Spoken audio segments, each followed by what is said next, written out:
and welcome to the New Indian Express Online. I am Chetna Belgare and joining me today is a very special guest, Chair of the South African Medical Association and one of the first doctors to identify the new variant of SARS-CoV-2, Omicron, Dr. Angelique Coetzee from South Africa.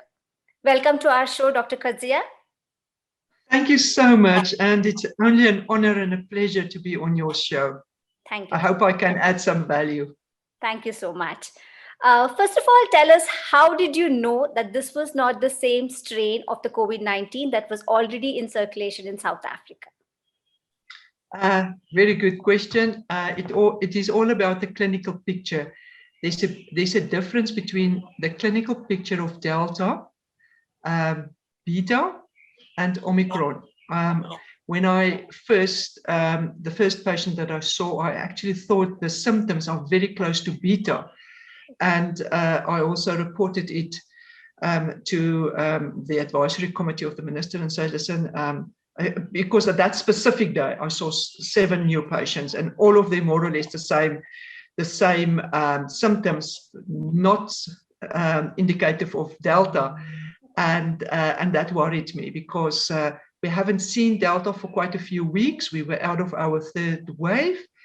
And this presentation was unusual, and it's mild, you know. But again, you know, we have seen, I myself personally, treated over 600 Delta patients during the 3rd wave, and I physically treated them. I didn't treat them on any platform or over the telephone or so. So it's easy then, with all the clinical experience, to say, listen, something is wrong.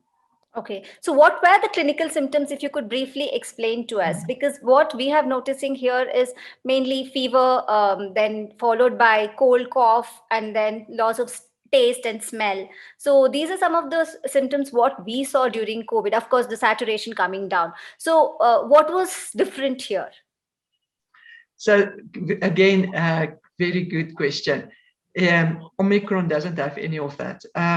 Well, doesn't really present with that. So Omicron will present with body ache and pain, especially muscle pain and headache, and fatigue. You know, it's 1 or 2 days you're not feeling, I call it, under the weather. You don't feel well. It's this fatigue, extreme headaches that some of the patients got, and no loss of smell.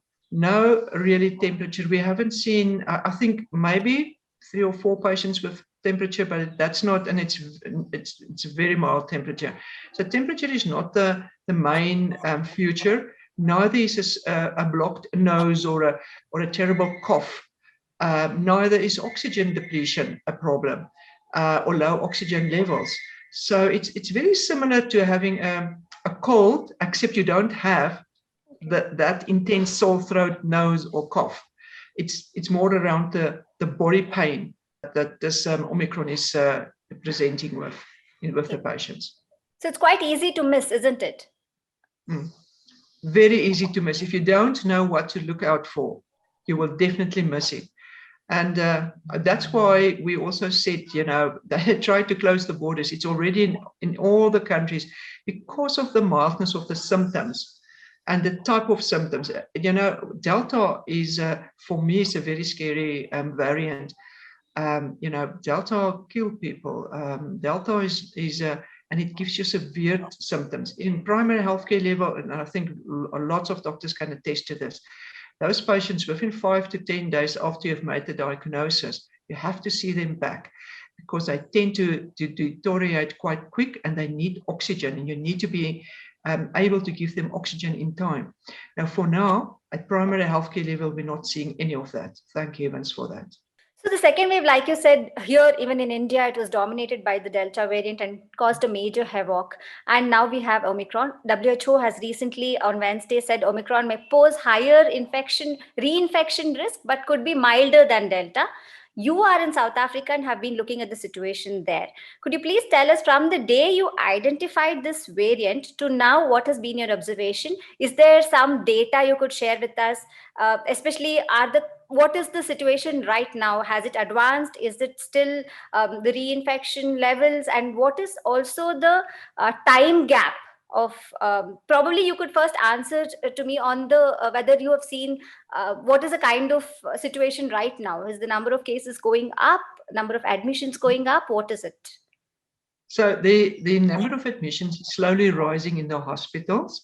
Again, nothing in comparison with Delta. Unfortunately, our hospital data doesn't distinguish between Delta and Omicron. So please, we need to understand Delta is still here, not as predominant than Omicron, but it's still there. So we're not sure whether those cases are who's been admitted are, Delta or Omicron. The second thing, what we know is, yes, it is fast spreading. Would it be more transmissible at the end of the day than Delta? That the only time will tell us. It look at that as if it might, but we rather put it like that. We know it's got a high infection rate, as that is what the WHO is saying. For now, most of the cases are mild, not with us with Delta. You would see half mild, half severe. So it's not so far that's not happening. We know that the majority of patients, 87% was the stats from one of our private hospital groups that's been admitted, are unvaccinated. So we know the vaccines will protect you. We know there's a bit of immune escape on the vaccines, but the vaccines is supposed to protect you against severe disease, death, and hospitalization. For now, it seems that might be the case, and therefore we saw breakthrough infections, yes, reinfections, all of that, but mild. So again, within the next 2 weeks, we would know whether this is predominantly a mild disease, which it seems to be at this stage, and what would be the severity of the disease going forward.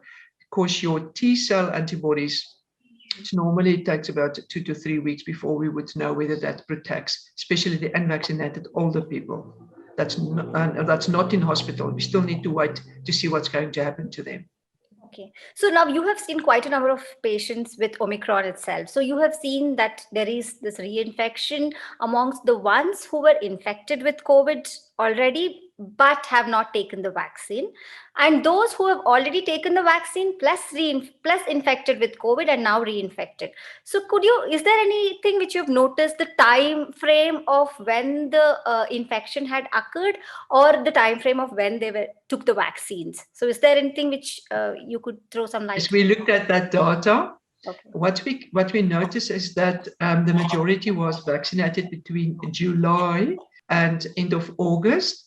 The breakthrough infections. Then we had one patient who was in beginning of October, and one or two in September. But it's more around the majority. If you ask the patient and they said they've been vaccinated with Pfizer, because we only have Pfizer or Johnson & Johnson, we would ask when, and if it says July, then they would most probably be have a bit of a vaccine. The vaccines is not going to protect 100%, and you have to test. So that's the other thing. People tend not to test the vaccinated people and think because you're vaccinated and you've only been vaccinated less than 3 months ago, so you would be fine. Now you have to test. There's definitely breakthrough infections, but again, it's mild. It's not severe. And as I've said, the intensity of the symptoms are less intense for the vaccinated people. I call it the mother of all headaches. If you have not been vaccinated and you get that headache, if you're vaccinated, they're fine. A day or two and they're fine. Okay. So what is the range of cure for them? I mean, what is the kind of treatment advised for these people? Is it anything other than how the treatment for Delta was, or is it different? The first few cases, we started on the same regimes that we did with Delta. We also make appointments, please follow up 5 days to 7 days, because we didn't know. So three or four patients actually came back so far. The rest phoned us when it was 5 days later or 7 days later and said, "Doctor, I'm not going to waste your time. I'm feeling much better. I'm fine." And the others that came back was just to have a confirmation that they are fine.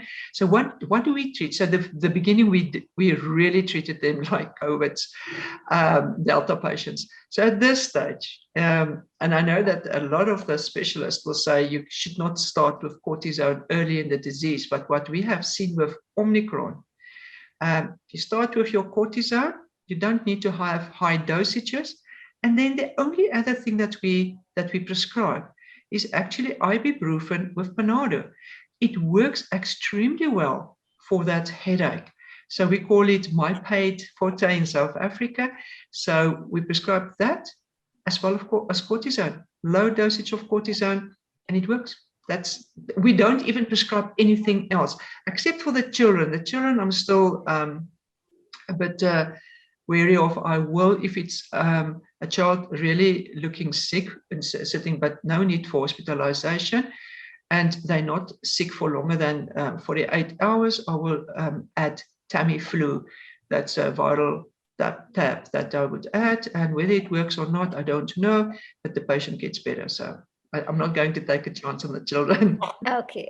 That was my next question, because we have noticed that a majority of cases in South Africa, the data is showing that the ones who are being hospitalized are children, and the ones elderly population, those who are unvaccinated. So now if you look at children, even here in India, there was a lot of virologists had predicted that the third wave is going to affect the children the most, because they are the unvaccinated ones now. So is it the Omicron, or is it the not being given the vaccination? What is it now that is going to worry? A very good question. So the answer sometimes not that easy, but we also don't vaccinate children under the age of 12. We know that children are in any of the waves. The first people get infected is normally the children at schools, creches, as well as the young adolescents who like to party and go to their friends. And this is exactly what we have seen in our case as well. And then they don't always wear masks. It's difficult to get a child to keep on wearing his mask. So that is sometimes a problem. Yes, they're not vaccinated. Yes, the Omicron is a fast spreading viral infection, but the admissions in hospital was not because of Omicron. And yes, there would have been children sick because of Omicron, but the majority of hospital admissions was for children with other diseases. We haven't seen a lot of flu or respiratory tract infections during our winter months. So we are, for one or another reason, that it started to increase last month. So these patients would be admitted for, or the children, for other reasons than Omicron, the majority. Then coincidentally tested positive in the hospital. But unfortunately it's been reported as COVID cases. But it's secondary, it's not primarily. And every person admitted to hospital, regardless whether you're a child or an adult, you have to be tested for Omicron, for Delta. Oh, sorry, for COVID. Yeah.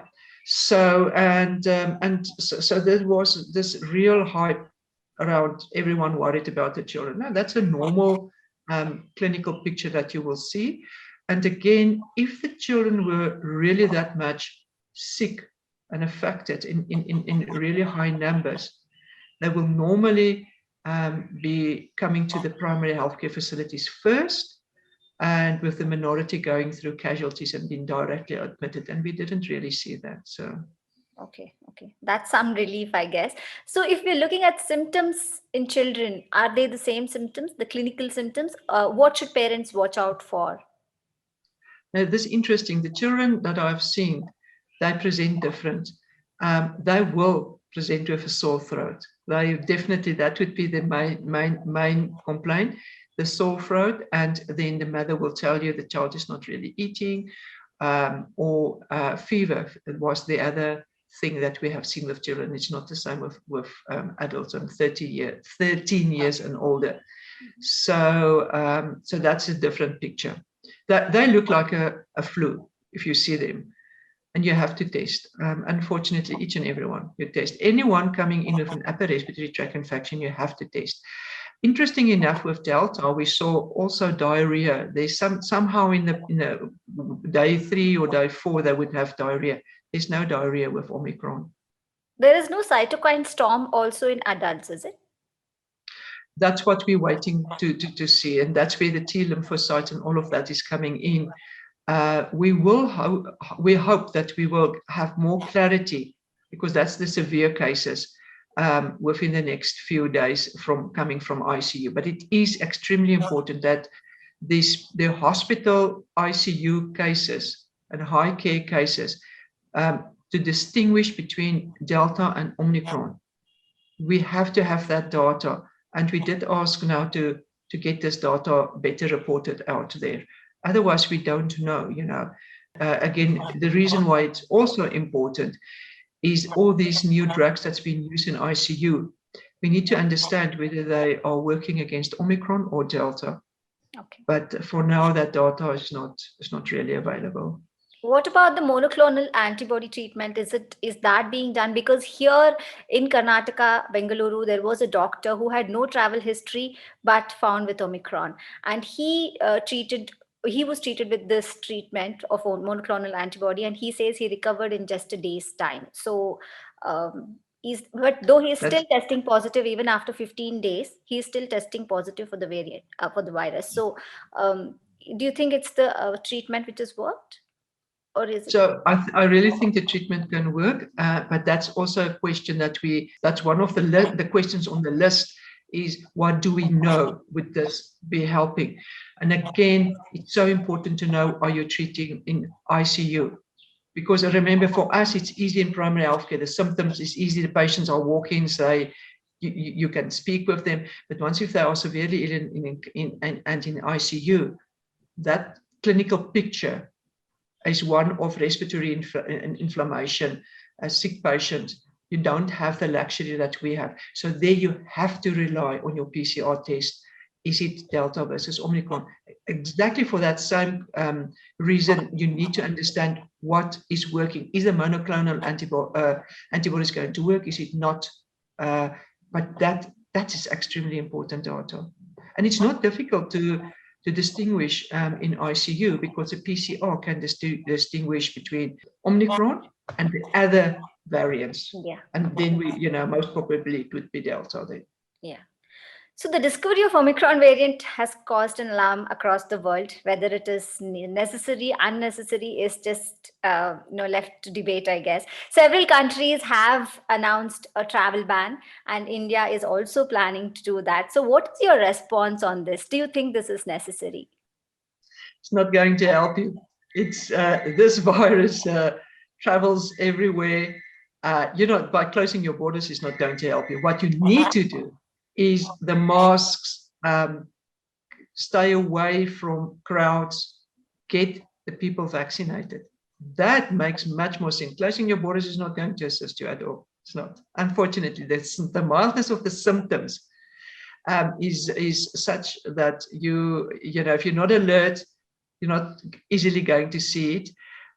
Also important, what I have noticed with the rapid test is that patients waking up this morning not feeling well, and then immediately want to come to the doctor.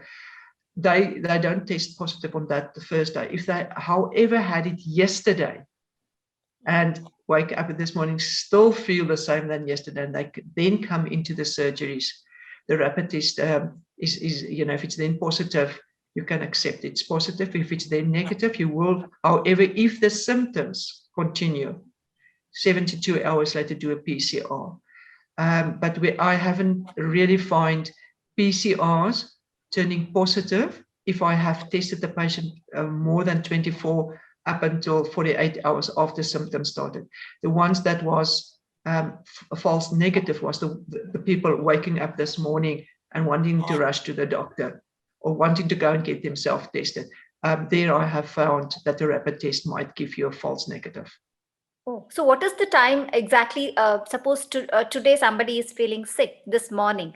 Then when is the time the person has to get himself tested? Next day, at least 24 hours if you want the PCR, if you want the rapid. So PCR normally stays positive longer, and you can, even after 5 days, it's actually then advisable to rather do the PCR. But in our country, PCR is quite expensive, so the rapid tests are cheap. And therefore, it just makes more sense to do a rapid test, but your timing, it's all about the timing. So if you go and test and you're too early, it might be false negative. If it's positive, we're very happy, but if it's negative, you have to retest. Okay. So what about those who are asymptomatic? We don't know. We won't know. We're not seeing them. Okay. So for them, if you're asymptomatic and it's in your household someone's positive, you have to unfortunately quarantine for 10 days. But otherwise, we will not know. Yeah. So several virologists in India agree that vaccines need to reach South Africa at the earliest to contain the virus, because we are all in a global village, is what one of the virologists told me. So what's your take on this? Chitana, I've said before, no one can sleep safely at night and soundly and happiness if Africa is not vaccinated. So you have to get Africa vaccinated. But I also realized that currently the injectables are very difficult to administer in South Africa. No, not only in South Africa, but in Africa. There's a lot of logistic problems around it. And if I can give advice to any of the pharmaceutical companies, please develop a tablet that's easy to travel, a tablet that's easy to administer, a tablet that we can buy, and you can protect people with that. The more injectables you have and the more difficult the storage is and the logistics around it, the less you will get satisfying results in Africa. You have to take it, you need to look at the difficulties Africa is experiencing in administering any vaccines, especially if it's injectables. But there are some of the pills, right, which have come now, which are claiming to work on all the variants. So have you seen the data or anything on that sort, on that? If that is a tablet that are currently being developed, if you've got mild COVID and you can take it when you start the symptoms, that tablet, it's twice a day, but it's extremely expensive. I'm afraid the average person in South Africa is not going to be able to afford it. And I don't even think government will distribute it for mild disease. Again, I know they are busy with nasal spray tests. And I think if that's possible, if that's yield good results, that might be something that we can take into Africa, going forward. But unfortunately, I worked that tablets out. It's around about in rands, 10,000 rand for 5 days treatment. It's some people's salary, the whole income of that month. So there's no ways that will. I'm not saying the tablet is bad. That's not what I'm saying. I'm just saying you can't afford it. It's unaffordable. It's unfortunate, but yeah, like you said, I think we need to do that. Get it there somehow. So there are these arguments that Omicron is here. It is like a blessing in disguise because it is mild. As of now, whatever data we have, it is milder than Delta. So this is the end of the pandemic. What, according to you, is it true? Because as far as I understand, variants mutate in a stronger version. So is that the case, or what do you have to say about the argument that pandemic is over with Omicron being milder? No, I don't think the pandemic is nearly is over yet. I think we're still going to grapple with this viral infections for the next year or two. And the reason why I'm saying this is, yes, it's true that the variants will mutate. The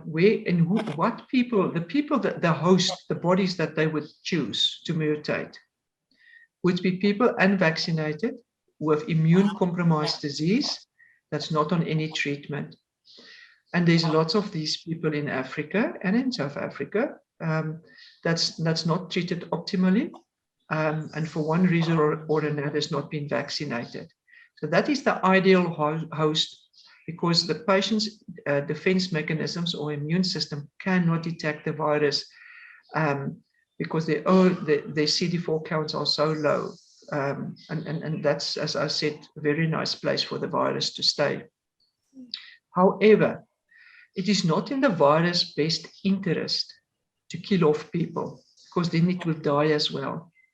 So the virus will most probably mutate going forward to be either fast spreading, or maybe there will be virulency with severe cases. But my gut feeling is it will mostly around mild cases. But the problem is you never know who's going to get the severe case and who's going to die from that mutations. And I think that is troublesome. And that's where the vaccines, in the end of the day, needs to come in and try to protect as much as possible against severe disease. Because the mild disease, I think, is going to be with us for, it's going to become endemic, it's going to be seasonal, and we will see this. So vaccinate, that's the answer.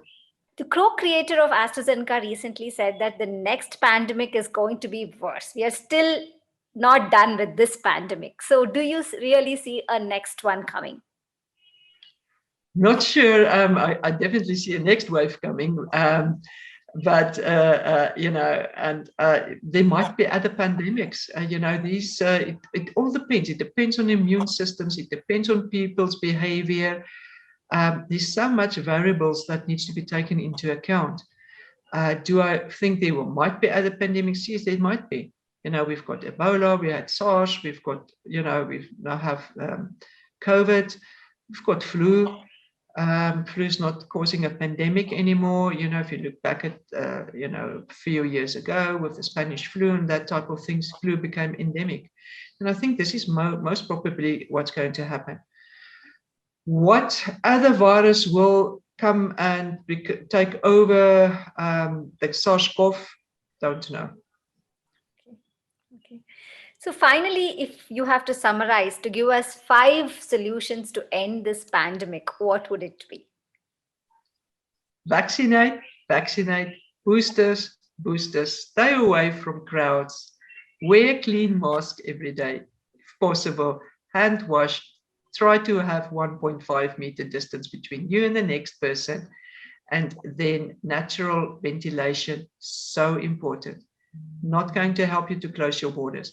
And then I think also what is important is that when we see a new variant, it is important to communicate the symptoms, the clinical symptoms, to the patients or the people out there, because it doesn't help them to know there's an Omicron, but they don't know what to look out for. How do you know? You know there's Omicron, but what is it doing to me? So if we can get that message out to the people, then say, listen, in Omicron's case, it's body ache and pain, headache, myalgia, fatigueness, might have a scratchy throat, might have a bit of a cough, but please go and see your doctor or healthcare practitioner. I think that is what we need to get out. So because the more people test, the less chance the virus have to infect other people, because you then either isolate or quarantine these people. Dr. Coetzee, thank you so much for your input. You have brought some hope to our viewers and, throwing light on the clinical symptoms itself, because that is the most important thing for any person to notice and then report it to the doctor, go to the doctor, get treated. Thank you so much for joining us. It was a pleasure talking to you. Thank you so much. Thank you, Satana, and have a great day. Thank you. That is all we have for today. We will join with another guest soon. Thank you so much.